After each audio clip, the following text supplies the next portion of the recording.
Hello students, welcome back to Ekta commerce classes. तो economics +1 की हम लोग कर रहे हैं, जो कि हमने पिछले कुछ लेक्चर्स में स्टार्ट किया है। तो आज हम लॉ ऑफ डिमांड करने वाले हैं, जो कि 5th यूनिट का ही एक पार्ट है।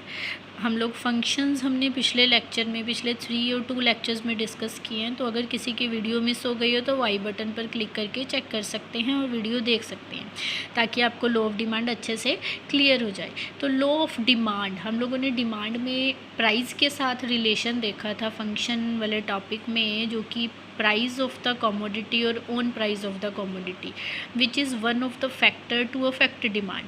डिमांड को अफेक्ट करने वाला एक फैक्टर है। हमने क्या कहा था, जैसे प्राइस बढ़ता है डिमांड डिक्रीज़ हो जाती है और क्वांटिटी डिमांडेड डिक्रीज़ होती है, या फिर प्राइस कम होता है तो क्वांटिटी डिमांडेड इंक्रीज़ हो जाती है। तो सिंपली यही लॉ ऑफ डिमांड है, इसमें एक्स्ट्रा कुछ भी नहीं है। और हमने एक चीज़ और कही थी, अदर थिंग्स रिमेनिंग कांस्टेंट, कि जब भी हम लोग किसी भी एक चीज़ के साथ रिलेशन देखते हैं, क्योंकि बहुत सारे ऐसे फैक्टर्स हैं जो डिमांड को अफेक्ट करते हैं, जब किसी एक फैक्टर के साथ रिलेट करते हैं तो उस दैट टाइम बाकी सारे फैक्टर्स को हम कांस्टेंट लेके चलते हैं, that is other things remaining constant. तो लॉ ऑफ डिमांड में भी ऐसा ही कहा गया। देखो, law of demand states that other things remaining constant, बाकी सारे फैक्टर्स, अदर थिंग्स का मतलब है बाकी सारे फैक्टर्स, वो कांस्टेंट रहेंगे, but there is an inverse relationship. किसके बीच में इन्वर्स रिलेशनशिप है? बिटवीन क्वांटिटी डिमांडेड, मतलब कितनी गुड्स डिमांड की जा रही है, and the own price of the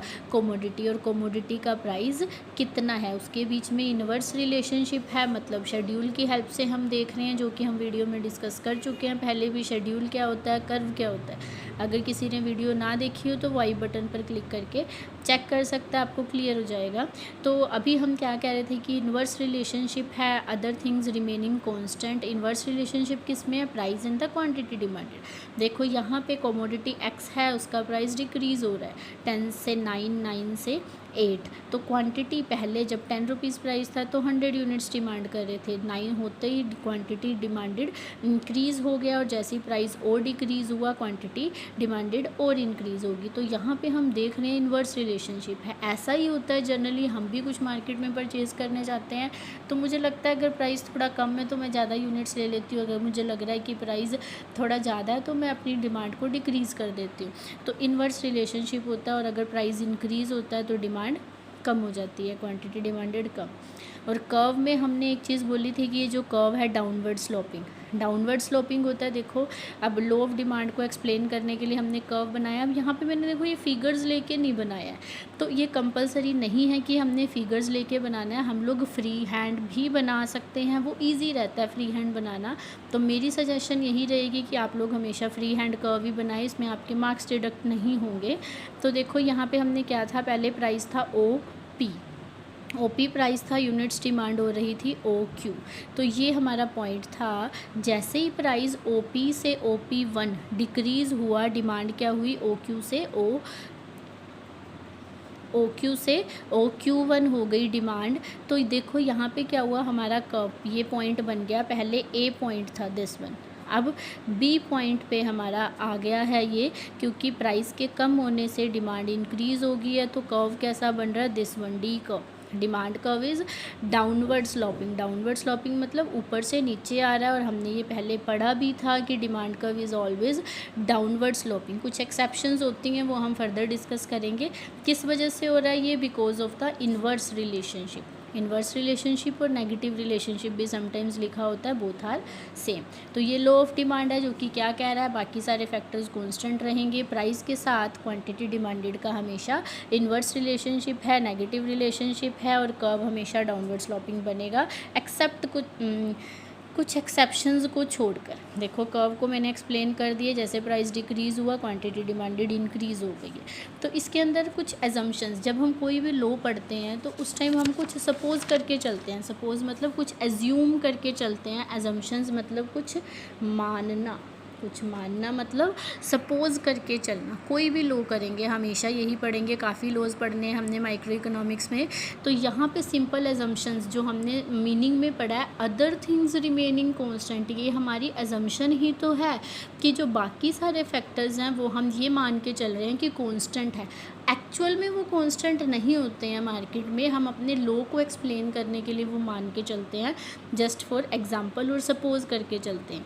अब अदर फैक्टर्स हम लोग पीछे डिमांड फंक्शन में और डिटर्मिनेंट्स ऑफ डिमांड में डिस्कस कर चुके हैं। वही सारे फैक्टर्स हम क्या मान के चलेंगे कि that factor will remain constant at time of studying law of demand.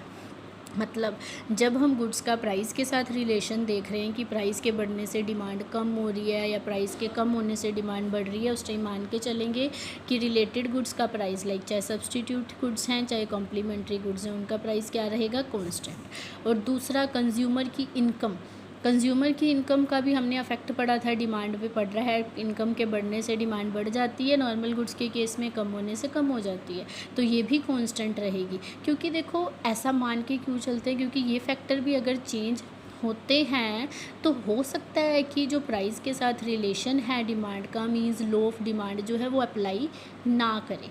ऐसी पॉसिबिलिटीज़ है, क्योंकि एक टाइम में अगर काफ़ी फैक्टर्स चेंज हों तो उससे हो सकता है कि लॉ ऑफ डिमांड अप्लाई ना हो, इसीलिए हम ये अज्यूम करके चलते हैं। And the next is taste and preference. टी जो था वो भी कंज्यूमर की टेस्ट और प्रेफरेंस में कोई चेंज नहीं आना चाहिए। मतलब हम ये मान के चल रहे हैं कि कंज्यूमर का टेस्ट जो है कोई चेंज नहीं हो रहा है उस पर्टिकुलर कमोडिटी के रिगार्ड में, सिर्फ प्राइस के साथ रिलेशन। और लास्ट हमने एक बोला था एक्सपेक्टेड फ्यूचर प्राइस, तो कंज्यूमर की कोई एक्सपेक्टेशंस भी नहीं होनी चाहिए प्राइस के चेंज होने से या फिर गुड्स की अवेलेबिलिटी के चेंज होने से रिगार्डिंग मार्केट में। तो ये सब क्या है, these are the assumptions of law of demand. तो कल जो हम नेक्स्ट टॉपिक के अंदर करेंगे वो होगी एक्सेप्शंस। कल स्टार्ट करेंगे, अदरवाइज़ ये जो टॉपिक है थोड़ा लंबा हो जाएगा।